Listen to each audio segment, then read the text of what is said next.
খানি বাহির করে নবীজির কদম মুবারকে লাগাইয়া দিছে।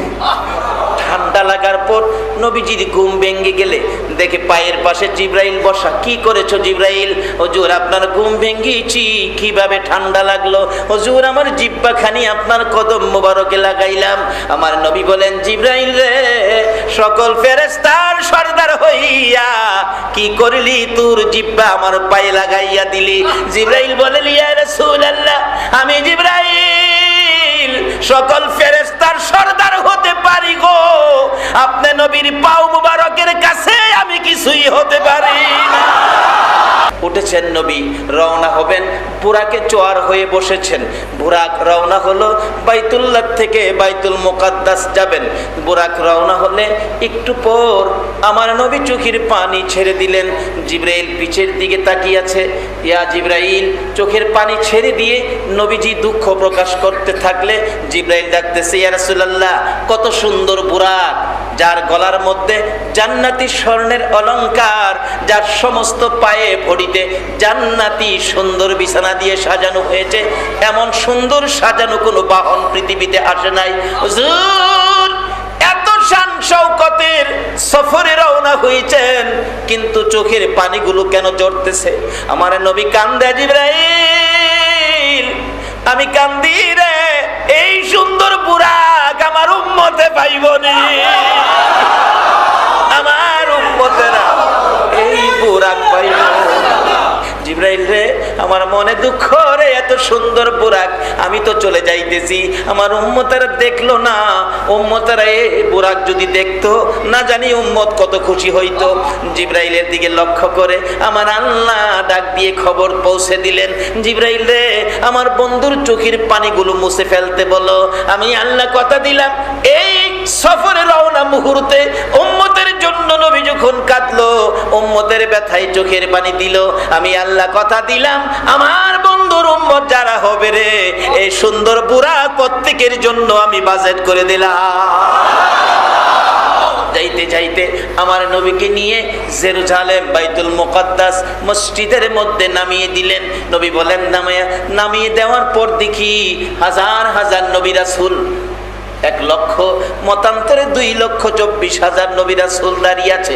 আদম আলাইহিস সালাম থেকে শুরু করে ঈসা আলাইহিস সালাম পর্যন্ত, সকল ফেরেশতাগণ পর্যন্ত লক্ষ লক্ষ ফেরেশতারা দাঁড়িয়ে আছে। আজান হলো, জামাতের কাতার সোজা হয়ে গেল। নবীজি এদিক সেদিক তাকায়, এত বড় জামাত ইমামতি করবে কে? আদি পিতা আদম আলাইহিস সালাম মুরব্বী, উনি নিয়ে আজকের জামাতে ইমামতি করে। জিবরাইল কয়, হুজুর কি টেনশন করতেছেন? জিবরাইল, এত বড় জামাতের ইমাম কে? আদি পিতা আদম নবী।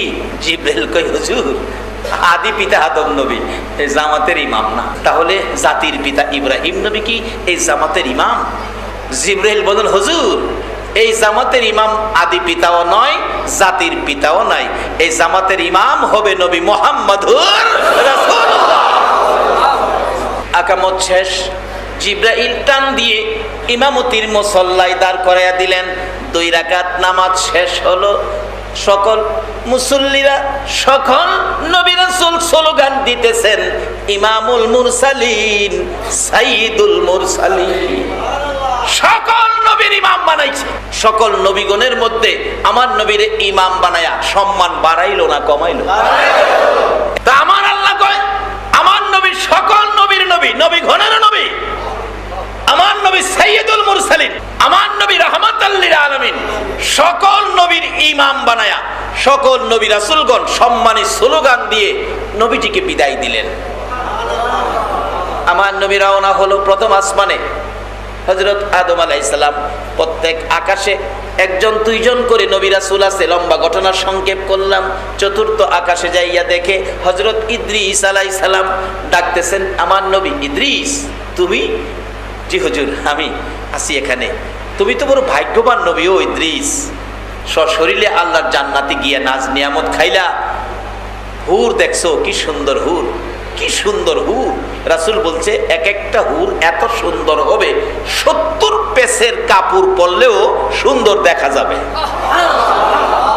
70 পেসের কাপড়, আর আমরা তো 2টা পেসের কাপড় দিলেই হ্যাঁ কোন কালারের বোঝা যায় না। কি একটা বাচ্চা মেয়েরে পার্লারে সাজাইয়া নিছে, ঠোঁটের মধ্যে এই সেই মারছে। বেচারা আমার শ্বশুর বাড়ির গেছে বেড়াইতো, তার মা বাবা লইয়া গেছে আর কি। এই যে খাওন দিছে, খাইবার লেগা এই যে সাজের জিনিসগুলি উঠতে দেবো গা, বিদায় হায় খায় না। এই যে মেয়েটারে বুঝাইলো, মা তুমি খাও না, কয় না খাইলে তো নষ্ট হয়ে যাইব। কি বিপদে চলছে মানুষ। পার্লারের সাহায্যে তোমার সুন্দর দেখাইলে হবে না, তোমার আমল আখলাক চরিত্র দিয়ে তোমার সুন্দর প্রকাশ করতে হবে।